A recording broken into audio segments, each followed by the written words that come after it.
Hello YouTube and welcome to this historic weather video. Now this is the first historic weather video I've ever done, and I thought for this one I would do the summer of 2008. I've got some inspiration from Gavin Partridge, who runs Gaz Weathervid's YouTube channel.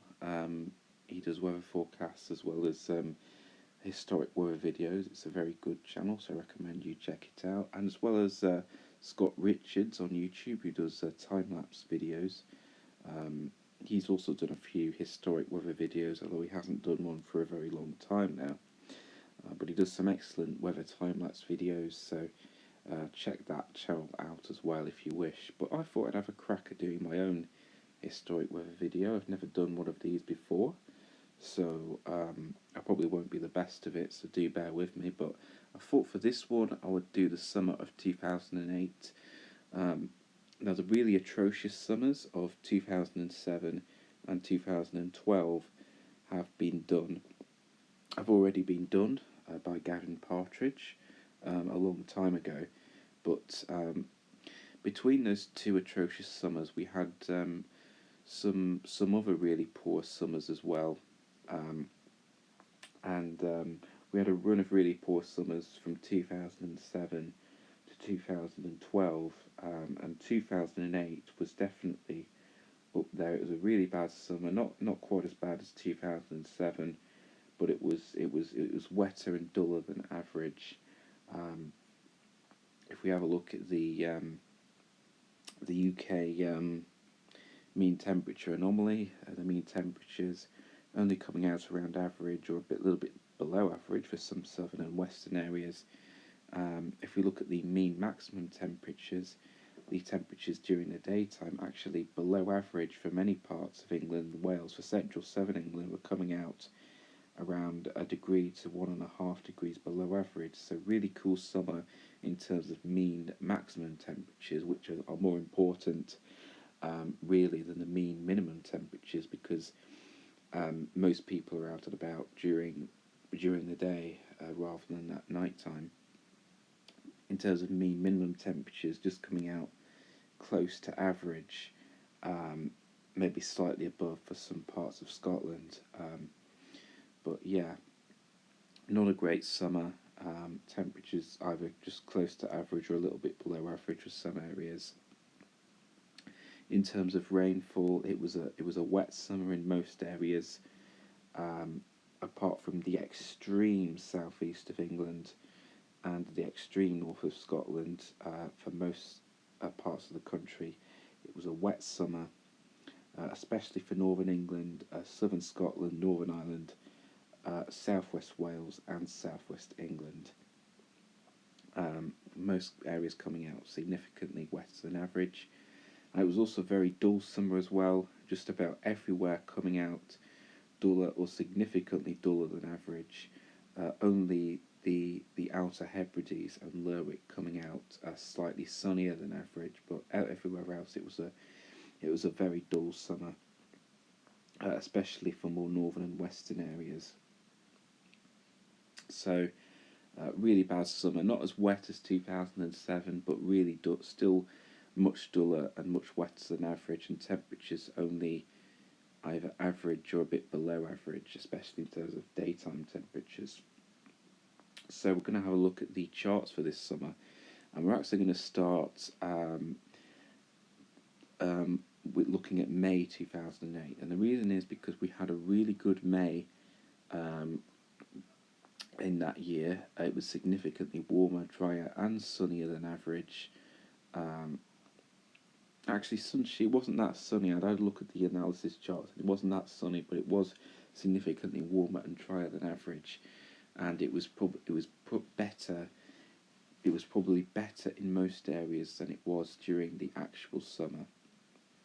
So we'll have a look at this month now. I'm using charts from weathercentral.de. I'm also using Trevor Harley's website, which has a really extensive, detailed archive of weather months going back all the way to the 1900s. So that's a really good website. for checking out, the UK weather, UK weather history. So I will put all these links in the description as well. I'm also using a site called Net. I think it's called WeatherNet, not NetWeather, but WeatherNet. Looking at detail, which gives a really detailed summary of the months of each individual month of summer 2008, but actually more detailed than Trevor Harley's summary. As well as that, I'm also going to be showing you some pictures, a few pictures as well from the NetWeather TV forum. So I'll start off though by looking at the article from The Guardian from 15 years ago, titled "It's Official, the summer was a total washout." This is talking about the summer of 2008. So summer officially ends today, with the Met Office confirming it as one of the wettest and least sunny of any on record, with the September equinox tomorrow heralding the start of autumn. Figures show an average of 327 millimetres, nearly 13 inches of rain fell in the UK between the 1st of June and the 31st of August, and this month is also proving to be one of the worst, with floods causing 6 deaths and tens of millions of pounds of damage. Forecasters say an average rainfall of 81.6 millimetres was recorded on the 15th of September, a total almost equal to the 100.4 millimetre average for the month, and on track to rival the worst ever when 181 millimetres was recorded in 1918. In addition, the UK experienced just 463 hours of sunshine up to the 31st of August, which is below average and includes the dullest August since records began in 1929. September saw only 46.5 hours of sunshine during its first 15 days, which could certainly challenge 1945's record worst of 91.4 hours. The normal total is 123.1 hours. The Met Office blamed the summer washouts, the fifth wettest since records began in 1914, on the jet stream, fast-moving, high-atmosphere winds which were further south than usual, preventing the Azores High bringing hot weather from southern Europe. Spokeswoman Sarah Holland said, "We predicted this summer would not be very nice, and it hasn't been. August was awful, and September has been very wet and dull. There could now be showers on Monday." Well, at least they predicted the weather right, unlike in 2009 when they predicted a barbecue summer, but it didn't turn out that way, especially not in July 2009, but that'll be a video for another day. So this also goes to show as well that central CET, the Central England temperature doesn't tell you the whole story in summer, because in terms of the Central England temperature, the temperatures weren't too bad, weren't too far from average, especially compared to the older averages like 1961 to 1990 and 1981 to 2010. But especially compared, but in terms of sunshine and rainfall, it really was an atrocious summer.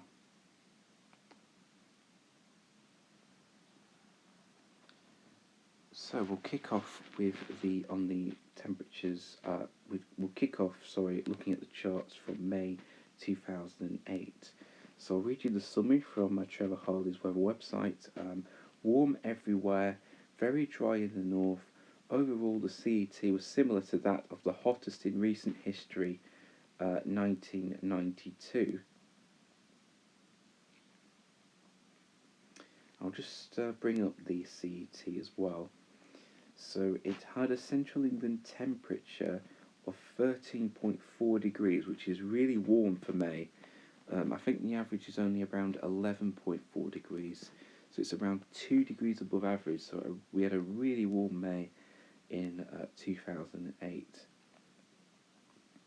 So let's just go back to Trevor Harley's weather website. So The first half of the month was very warm and sunny in the south, but then it became wetter and more unsettled, particularly in the south. However, it remained dry in the north, so for many parts of Scotland it was the driest on record. There was just 7 millimetres of rain at Lerwick and in Fair Isle. Princeton in Devon, in contrast, saw 178 millimetres, most of it falling in the last week. Heavy rainfall in the southwest on the 29th led to flooding in parts of Somerset around Crewkerne and Bruton. 75 millimetres of rain fell in 4 hours. The highest temperature of the month was 27 degrees Celsius at Malvern on the 11th, and the lowest minimum was minus 6.2 degrees Celsius at Kinbrace, Sutherland on the 19th. The maximum at Carter Bar in the Borders on the 17th was just 8.2 degrees Celsius. There was a record-breaking 303 hours of sunshine at Fair Isle, which is amazing, really, for such, Fair Isle is a tiny island located way up north, right next to Lerwick. It's near Lerwick. It's a tiny little island, and it's normally very dull, wet, and cold all year round. So for it to record over 300 hours of sunshine, that's like 1, 2, 3, 4, 5.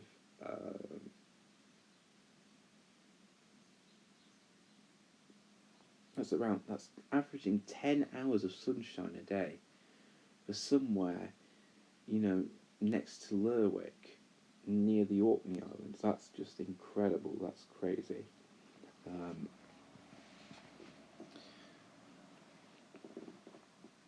So it was a really good month up there, especially. So now, enough waffling on from me. Let's get on with looking at the charts. So we start off on the 1st of May 2008. We've got low pressure to the north and west of the UK, and we're bringing in like quite a cool northeasterly flow, so probably quite cool and unsettled for the start of May. We go into a quite a warm southerly there though on the 2nd of May. It's turning warmer now. We've got low pressure out to our west, high pressure to our southeast, and we're drawing up the wind from the south. So that will be pretty warm, I would imagine, pretty warm and dry there. But low pressure waiting out in the Atlantic. But so far it seems to have held off at bay by high pressure. So we've got a high pressure just out over the North Sea. We're bringing in like an easterly flow. So that should be bringing plenty of warm and dry weather to many parts of the country. And that high continues to sit just to our northeast, bringing up winds from the east and the southeast, bringing plenty of warm, dry and sunny weather to many areas. Still under high pressure on the 10th and on the 11th, bringing plenty of warm, dry and fine weather.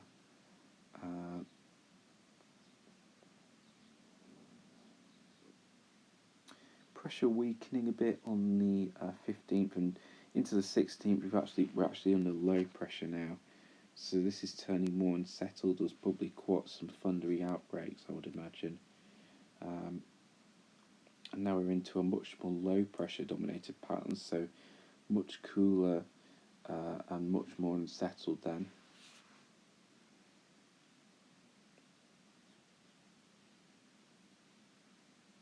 Plenty of low pressure coming in from off the Atlantic. Still drawing winds in from the east though, so probably still quite warm at times. Now we're going into back into an easterly flow with high pressure to the north, low pressure to the south, winds coming in from the east. So when easterlies in May are usually quite warm, although they still can be quite chilly for eastern areas, especially North Sea coast areas right on the coast. You often get a lot of fog and chilly temperatures. But for more western areas, that will probably be a really quite a warm pattern, especially for more northern and western areas closest to the high pressure. So with lots of high pressure to our north and lower pressure to our south. You can see why it was such a good month for northern Scotland, because they're closest to the high pressure, and easterly winds are usually really good for northern and western Scotland at this time of year. So we're still bringing in those easterly winds as we're going into the closing days of May. On the 28th there, we've got a area of low pressure parked over the top of the country, so that's cool and wet there. And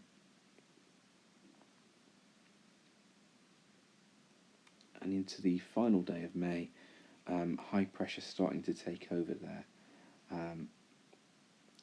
So that was May 2008. Probably the best month of the summer, even though it's a spring month, or probably better than June, July, and August, to be honest, in most areas anyway. If we have a look at the stats for it, you can see temperature-wise, because of the easterly winds, it was a warmer month for western areas, so eastern areas coming out around a degree above average, but many western areas coming out around 2 degrees above average.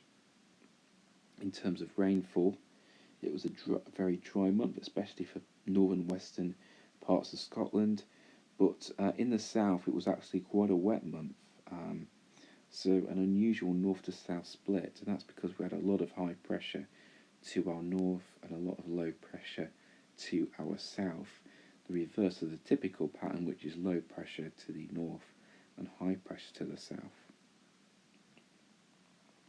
And in terms of sunshine, it was actually a rather dull month for many southern and western areas, but for northern and western parts of Scotland and Northern Ireland, it was really quite a sunny month. So again, an unusual north to south split with this month.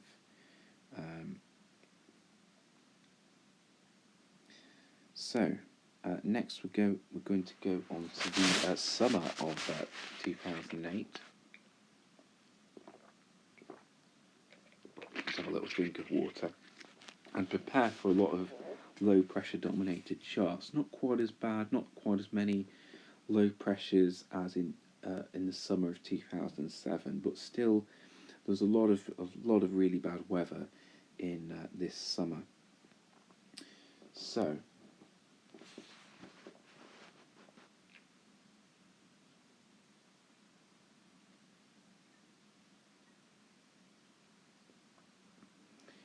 let's have a look around. Let's see what Trevor Harley writes here. The temperatures were about average overall, but because recent Junes have been warm, this made it the coolest since 1999.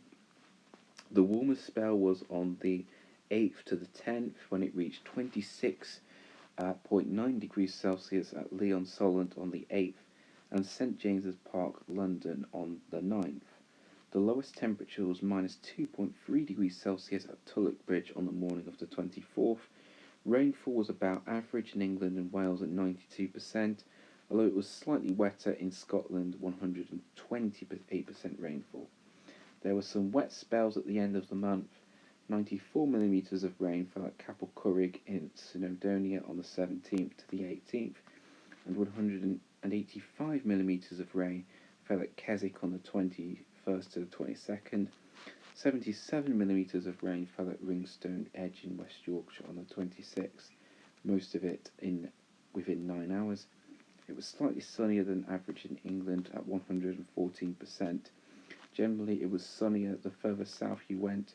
Guernsey Airport had 308 hours. So again, Guernsey Airport in off the coast of France. I'm not sure whether it's in the UK. I think technically it is in the UK, but it's off the UK mainland. It's if you have a look, you see those 3 dots there off the coast of France. It's one of those 3 islands: Jersey, Anglesey, and Guernsey. I went to Jersey in 2005, so visited one of the islands. But yeah, 300 hours is pretty impressive. That's around 10 hours of sunshine a day.